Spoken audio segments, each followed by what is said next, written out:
Blanton's and Blanton's Gold. What's the difference between the two? Today we're gonna find out. Is it worth it? Is it a good buy? What do you guys think? Maybe, maybe not. Look how shiny though. Max, pour us some whiskey. Do let's. Blanton's Gold is near, not cask strength, but higher ABV. So we should start with the One on the left. One on the left. So this is what is it? Original? Regular? Natural? Which one is it? Blanton's original. Yeah. Blanton's original. Yeah. Very nice nose. Lots of like burnt sugar and butterscotch. Hints of spice. This is better than I remember, actually. I remember there was so much hype around Blanton's, and the first time I tried it, I was like not super impressed with it. Not because it was bad, but just because like I was like, what's all the fuss about? But this is really nice. Yeah, it's spicy and yeah, very spicy for a bourbon. yeah, and I think it has quite a bit of. To me, I'm more of a fan of the back end of it. Like the front, I just get sugar and a lot of heat and spice. But at the end, it mellows out really nicely on the palate. I'm not a big fan of the nose. It comes on a lot like it has that acidity that like Eagle Rare has, or like some of the other Sazerac products. But the palate is completely different. The palate's quite enjoyable. I think that's what I really like about it.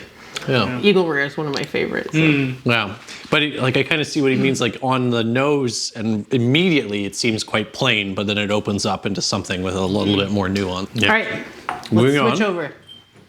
The gold. Gold. Much softer nose. This one comes off sweeter. Like this one has almost like a soy sauce MSG note to it, which is crazy. Whereas this one is like a lot more sugary. That's what that note is. Yeah. I'm thinking like the Blanton's isn't necessarily my favorite whiskey, but I really think that this is a significant improvement to me.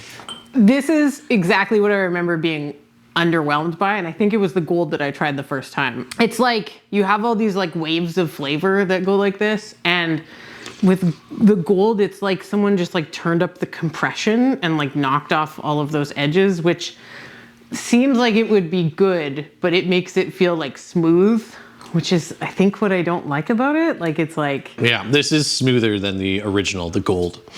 But smooth is such a... I think I liked the original better? Yeah, I think so. Interesting. It's also, I just noticed that this guy, he's still in the race, but this guy's clearly won the race. His fist is up in the air.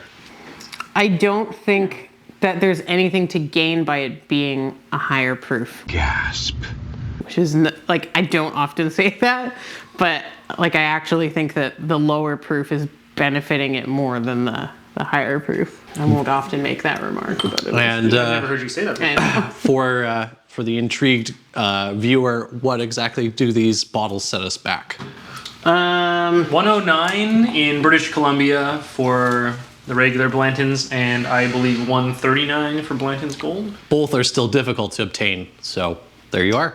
Yeah, which is your favorite, Max? I prefer the Gold, to be honest. I totally see Jenna's points about the smoothness and the compression, and as opposed, and I do agree that it's hiding a little bit more, but it's I like it. Yeah, I enjoy the Gold more just because it's a lot more punchy. There's definitely like less flavor, less like big notes to pick out. There's a lot more like just sweetness and whiskey. And I think the character of the distillate is coming out more in the original, whereas the Gold I feel like is really like toned down a lot to be a lot smoother. And I don't think the ABV is really adding much to it. I think it comes off as like hotter to me. So I would actually go for the original over the Gold. good for you. Cool. Standing out from the crowd. And I think like all your points are entirely accurate. I just kind of like the Gold. Yeah. To each their own. Cheers. Cheers. Like and subscribe.